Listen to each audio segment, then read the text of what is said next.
Watermelon star Divakar அவர்களுடைய இந்த cook with Komali season 7 issue Makapa Anand அவர்கள் திவாகர் அவர்கள் புகழ் அவர்களை பற்றி அவர் சொன்ன பொய்களுக்கு தாமரை செல்வி மேம் அவர்கள், நான் எதிர்பார்க்கல தாமரை செல்வி மேம் அவர்களுடைய என்ட்ரி இருக்கும் அப்படின்னு.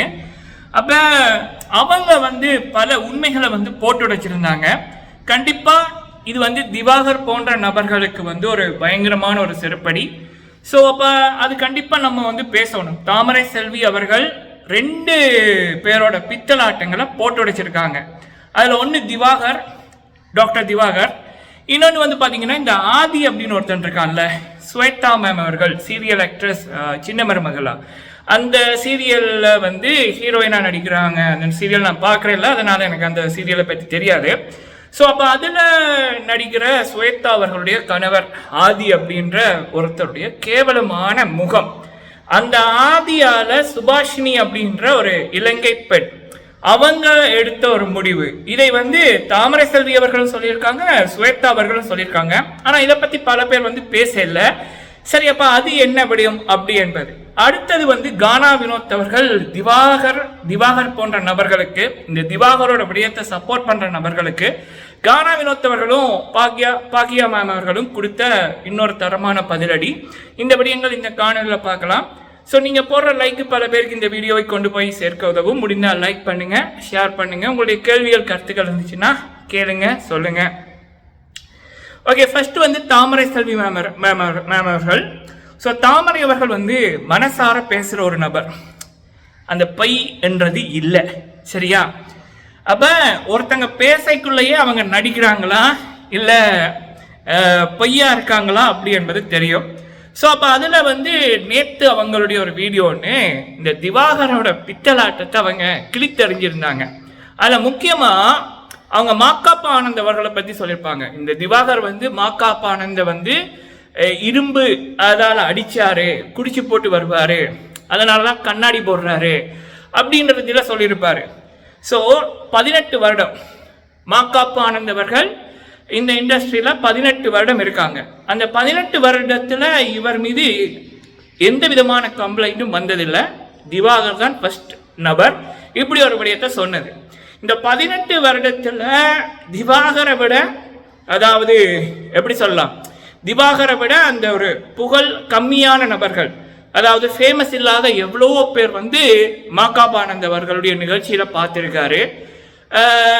முக்கியமாக தாமரை செல்வி மேம் அவர்களே சொல்லியிருப்பாங்க, மாக்காப்பா அவர்கள் புகழ் அவர்கள் எல்லாம் என்னோட வளர்ச்சிக்கு எப்படி உதவி செஞ்சாங்க அப்படின்னு. முக்கியமாக நமக்கு வாழ்க்கை தந்தவங்களை மறக்கக்கூடாது. சரியா? ஆனால் இந்த பிக் பாஸுக்குள்ள போகிற பல பேர் அதெல்லாம் மறந்துடுவாங்க. எவ்வளவோ கோடி பேர் வெளியில் பிக் பாஸ் என்ற ஒரு ஷோ கிடைக்காதா, பிக் பாஸ் அப்படிங்க விஜய் டிவியில் ஒரு ஷோக்கு வர மாட்டோமா அப்படின்னு எத்தனையோ பேர் வெயிட் பண்ணி கொண்டிருக்காங்க. நம்மளோட முகம் விஜய் டிவியில் ஒருக்கா வந்தாலே, அதாவது ஆடத் தெரியாதவன் தான் மேடை சரியில்லைன்னு சொல்லுவான், ஆடத் தெரிஞ்சவன் எந்த மேடையிலையும் ஆடுவான். அப்போ விஜய் டிவியில் ஒருக்கா ஒரு நம்மளோட முகம் ஒரு ஷோவில் வந்துட்டு அப்படின்னாலே அதை வச்சு நம்ம இப்போ இருக்கிற சோஷியல் மீடியா உலகத்தில், டிஜிட்டல் உலகத்தில், நவீன தொழில்நுட்ப உலகத்தில் நம்ம எங்கேயோ போயிடலாம். அதுக்கு அறிவு இருக்கணும், முயற்சி இருக்கணும். சரியா? ஸோ அப்போ விஜய் டிவி பல பேரை தூக்கி விட்டுருக்கு. ஆனால் அதில் நன்றியோடு இருப்பவங்க சில பேர், நன்றி கேட்டவங்க பல பேர்.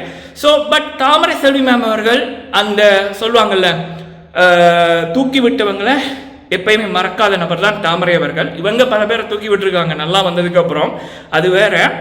பட் அவங்களுடைய இன்டர்வியூல சொல்றாங்க, விஜய் டிவி எப்படி வாழ வச்சுது, எப்படியான ஷோக்களை தந்தது, பிக் பாஸை தந்தது, பிக் பாஸ் அல்டிமேட்டை தந்தது, பிபி ஜோடிகளை தந்தது, அதுக்கப்புறம் சீரியல், அதன் மூலம் நான் பெரிய திரைக்கு போனேன், அந்த டிவியால் நல்லா இருக்குன்னு. அவங்க ஏன் அப்படி சொல்கிறாங்கன்னா, இப்போ திவாகர் விடயத்தில் மாக்காப்பா ஆனந்த், புகழ், கானா வினோத் அவங்கள மட்டும் இந்த சில என்ன சொல்லலாம் நன்றி கெட்டதுகள், வன்மம் பிடிச்சதுகள் குறை சொல்லல, விஜய் டிவியையும் குறை சொல்லுது. அப்போ அப்படிப்பட்ட கேடுகட்ட விஷக்கிருமிகளுக்கு ஒரு செருப்படி கொடுக்குற விதமாக தான் தாமரை செல்வி மேம் அவர்கள் இந்த விடயத்தை பகிர்ந்து கொண்டாங்க. முக்கியமாக அந்த கண்ணாடி போட்டு கொண்டு இருப்பான்ல குஜித் வியூ அப்படின்னு, அவன் எவ்வளோ கோடிக்கணக்கில் சம்பாதிச்சினான் விஜய் டிவி ஷோவை வச்சு. ஆனால் இப்போ கூட விஜய் டிவி அவன் குறை சொல்கிறான்னா அவன் எப்படிப்பட்ட மனுஷன்? ஸோ திங்க் பண்ணி பாருங்க.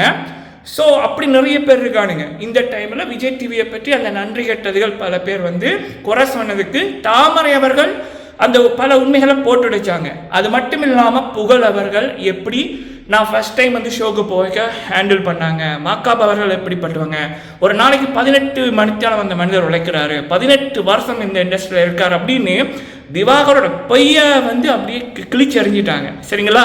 பொய்கள் புயலாய் வீசும், உண்மை மெதுவாய் பேசும், தாமரை மூலம் பல உண்மைகள் பேசி இருக்கின்றது சிறப்பு. சரிங்களா?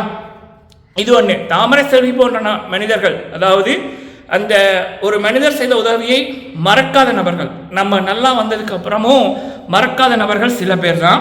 ஸோ அப்படிப்பட்ட நபர்களை இப்போ பார்க்குறது நல்லா இருக்கு. சரிங்களா? இப்படியும் நல்ல மனிதர்கள் இருக்கார்களே அப்படின்னு.